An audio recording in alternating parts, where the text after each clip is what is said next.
Iniciando a série Noruega Slow, vou falar hoje sobre ecofeminismo e Trondheim.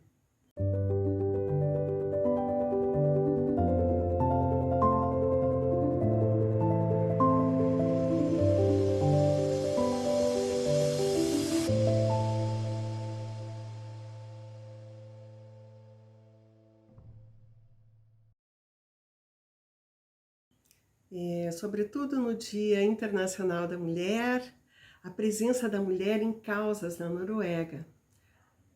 The Wall of Feminism, a parede do feminismo. Mulheres com uma forte ligação à história da cidade, no passado e no presente. Então, nós vamos abordar sobre uma exposição de arte, de cartazes, onde o tema é a paz, na Casa Feminista, e as mulheres, essas mulheres fantásticas, como um espelho para inspirar uma atitude em prol do meio ambiente e do social. Vamos falar também de igualdade de gênero no trabalho e da política, e a homenagem a Gro Brundtland. Essa imagem, eu acho ela importante porque ela está trazendo uma fala, a individualidade é uma mentira neoliberal. Eu achei isso importante, porque eu acho que a gente deve refletir sobre isso. Não existe o si sem o outro. E isso tem tudo a ver. Então, aqui eu posso mostrar esse ambiente maravilhoso. Nós estávamos num sábado, na hora do almoço, vendo um show de jazz numa galeria comercial. E essa imagem, esse painel em madeira, me deixou bastante admirada. Uma mistura entre arquitetura e design, imobiliário. E já na sequência, quando eu ando, eu encontro naquela esquina não só apenas um lugar para sentar, mas também uma cinemateca. Filmes como Almodóvar, Ingmar Bergman, Ettore Scola, Fellini. Fiquei um tempo por ali. E já na sequência eu encontro uma parede com uma arte tipo Andy Warhol. E me deixou curiosa, né? A parede do feminismo. O que será que aquilo queria dizer, né? E aqui são as mulheres proeminentes na história de Trondheim. Para quem quiser pesquisar, isso está na internet, Wall of Feminism, feminismhuset.no, que é de Noruega. E de lá nós fomos para uma exposição, que a princípio era uma exposição de cartazes sobre a guerra. E liberdade e paz. E isso acontecia na Casa Feminina, na Casa Feminista, a Casa Feminista. Então, ao chegar lá, eu me ative aos cartazes sem perceber que essa Casa Feminista tinha a ver com aquele grupo de mulheres que eu tinha visto na galeria. As coisas estavam diferentes e dissociadas, até a ficha cair e eu entender que era uma organização que estava em outros lugares também, me fez ficar atenta qual seria o olhar das mulheres sobre a questão ligada à paz e à guerra. A Casa Feminista é uma casa diferente na Escandinávia, ela é única. Ela é uma organização que reúne várias associações de mulheres, entre elas a Associação Feminina de Trondheim, Produtoras Pantera, Grupo Feminino Ottar Trondlag, Comitê 8 de Março e Comitê Central de Artesanato, entre outros. Para se afiliar a essa associação e votar, você pode pagar $200, mas Apenas para assistir às palestras ou às reuniões, você pode apoiar com US$ 100. Então, aqui o tema era a liberdade e a paz. Aqui a gente vê um pouquinho do ambiente interno, super gostoso e agradável, as paredes com os cartazes. E aqui os cartazes um pouquinho mais de perto. A gente vê que o tema da paz, né, a palavra em norueguês é fred, paz e segurança, paz e liberdade, Noruega sem bomba atômica, sem energia atômica,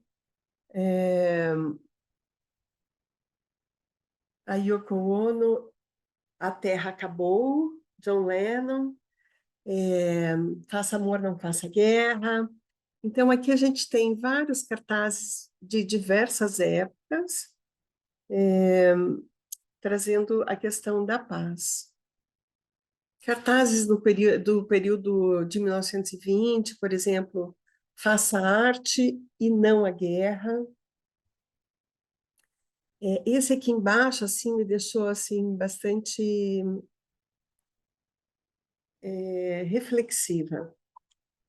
A Terra como sendo uma arma para destruição em massa. Então, isso é algo, assim, para deixar-nos pensar.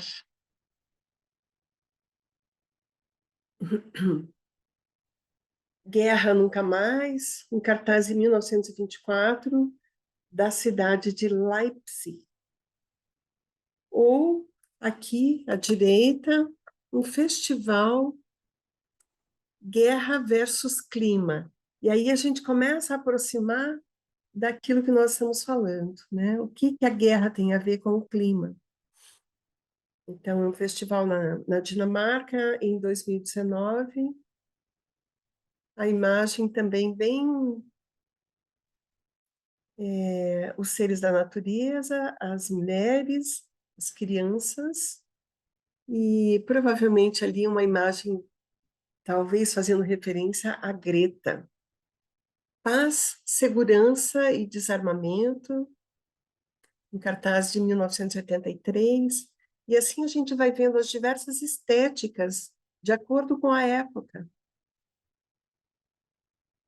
Uma criança sentada, um olhar desolado, e embaixo tem a inscrição: não a energia atômica. Talvez é um cartaz de 1960, 70, paz e liberdade.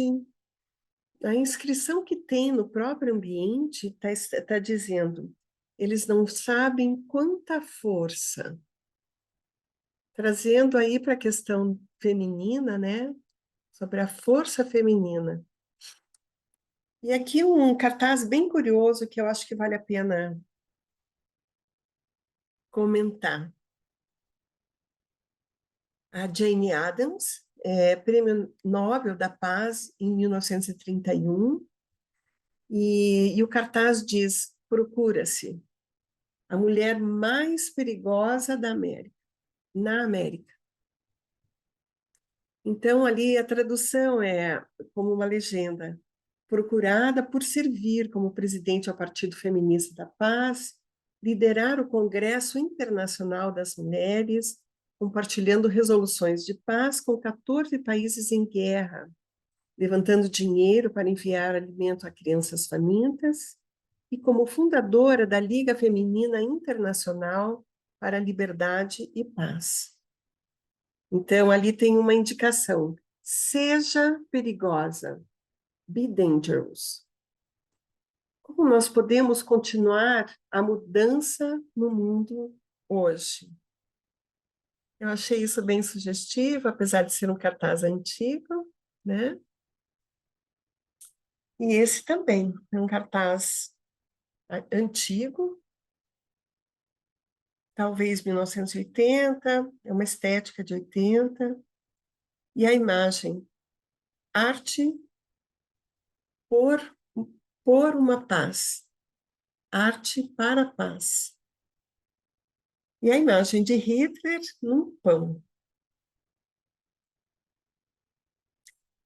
Então, olhando mais o ambiente, eu fui entendendo uma expressão feminina, um lugar que era de encontro de mulheres.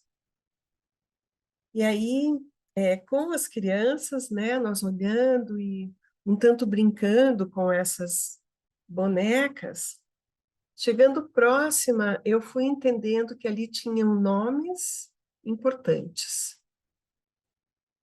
E perguntando sobre elas, entendi que era uma expressão de mulheres importantes. Mas até conectar que aquela parede do feminismo, the Wall of Feminism, eram as imagens dessas mulheres que aqui agora estão representadas pela arte de outras mulheres, eu levei um tempo. Mas eu fiquei bem feliz em descobrir. Então, por exemplo, eu vou falar só algumas mulheres. Uma mulher triatleta, ex-esquiadora, recordista mundial por 3 vezes, premiada em maratonas internacionais, ainda hoje. Hoje ela tem quase 70 anos. O nome dela é Ingrid Christiansen. Ou então, a Alma Christensen, que foi uma apoiadora às atividades profissionais e empreendedoras de mulheres. Ela era uma professora de escola de dança para crianças. Ou ainda a gente vê a Liv Ullmann, que é uma mulher de Trondheim. Isso é interessante, né? E é uma das preferidas do Ingmar Bergman. Uma atriz maravilhosa, ela ganhou o Oscar em 2022. E ainda Friedrich Marie Kvam. Essa é uma mulher que já faleceu, ela é de um tempo mais antigo, 1843 a 1938. Mas ela foi a fundadora da Organização Norueguesa da Saúde Pública para as Mulheres. E isso aconteceu em 1896. Então, também foi uma médica que lutou pelos direitos das mulheres, pela saúde das mulheres, pelo combate à exploração sexual das mulheres em 1905. É importante a gente anotar, porque a gente reconhece que esse assunto ele não é novo, né? E outros países já buscaram erradicar esse problema. E a gente também nunca sabe se depois isso não voltou, né? E outra coisa importante que a Frederic fez foi a luta pelos direitos da mulher votar em igualdade ao homem, a partir de 25 anos. E isso foi em 1912. Eu achei super importante assim conhecer essas mulheres, todas as descrições, tem que trocar para o inglês, né? Mas tem mulheres que representam as mulheres que morreram na época da guerra em Auschwitz, professoras, historiadoras da arte, ativistas pelo povo Sami, pelos Samis, na Noruega e na Suécia. A Elsa, essa mulher é super importante. Jornalista e socialista, educadora sexual, a Elise. Então, aqui a gente vai poder ver, dentre as 40, né, aquelas que interessarem a vocês. Eu achei a iniciativa super interessante, porque nós também podíamos fazer isso, né? Como que nós podemos fazer uma lista de mulheres e valorizá-las? Certa vez, a Maria Letícia criou um prêmio para as mulheres do Paraná. E isso foi super interessante, foi no período da pandemia, E eu fui uma das homenageadas. Eu fiquei muito feliz na época. Só que isso precisa ser divulgado, né? Atrizes, mulheres que lutam pelas causas indígenas, pela permacultura, pela causa negra. Então, nós temos várias mulheres preeminentes no Paraná, e talvez seja o caso de a gente começar a divulgar melhor esse trabalho. E aí, aqui vai uma homenagem hoje pelo Dia da Mulher, e, sobretudo, pela questão ecofeminista, que é a Gro Brundtland. Hoje ela tem 83 anos, ela foi a primeira mulher da Noruega a ser a primeira-ministra, e também ela foi a primeira ministra do Meio Ambiente anos antes. Em 1981, ela foi primeira-ministra, mas 5 anos antes, na verdade, com 35 anos, ela era uma médica proeminente já, trabalhando pela saúde da mulher, e ela foi convidada ao Ministério do Meio Ambiente. E logo em seguida, ela foi convidada à comissão, que depois, mais tarde, se chamou a Comissão Brundtland, que é uma comissão para o desenvolvimento e o meio ambiente. E foi quando os estudos surgiram sobre a sustentabilidade, o relatório Brundtland, e esse relatório é importante com o nome de O Nosso Futuro Comum. Então, tudo isso estava dentro desse mandato, dessa liderança da Gro Brundtland. Ela é filha de ativistas, então isso tudo para ela foi assim muito natural. Ela sempre foi muito respeitada, e isso é muito interessante, né, para a gente ver assim como uma mulher de 35 anos assume um papel tão importante pelo meio ambiente da Noruega e logo em seguida assume como primeira-ministra da Noruega, que é um regime de democracia parlamentar. Então, isso é muito interessante, porque, apesar de ser uma ativista pelo meio ambiente, ela era ligada ao Partido Trabalhista. Muitas dessas mulheres que eu acabei de falar, elas eram de diversos partidos, Partido Verde, Partido Trabalhista, Partido Social Democrata. E isso é importante, o diálogo entre os partidos, né? E mesmo pessoas apartidárias, elas simplesmente fazem. Eu fiquei assim, achando importante falar sobre isso no dia de hoje. Então, uma das frases mais importantes do relatório Brundtland é: a humanidade tem a capacidade de tornar o desenvolvimento sustentável para garantir que ele atenda às necessidades do presente, sem comprometer a capacidade das gerações futuras de atender suas próprias necessidades. Famosa essa frase. E aí também quero apontar, né? Haverá um próximo programa ainda relacionado ao feminismo, que é essa exposição, Una, Guana, Concha. É uma exposição que vai falar sobre a herança cultural matriarcal, destacando a perspectiva indígena, Sami. Então, juntando a essa exposição de arte, eu vou falar sobre o povo Sami, mas não vai ser na semana que vem. Mas eu achei importante, porque nesse mês da mulher eu quero enaltecer e trazer toda é, esse contato que eu fiz na Noruega, que me valoriza, me enriquece, e compartilhando com vocês, eu sinto que é capaz de fazer-nos enriquecer as mulheres do Brasil. Inscreva-se no canal da Design ao Vivo e fique ligado. Na semana que vem, no dia 15, nós vamos ter um tema relativo a consumo, justamente para o Dia do Consumidor. Vai ser consumo, lixo zero e embalagem e alimentação.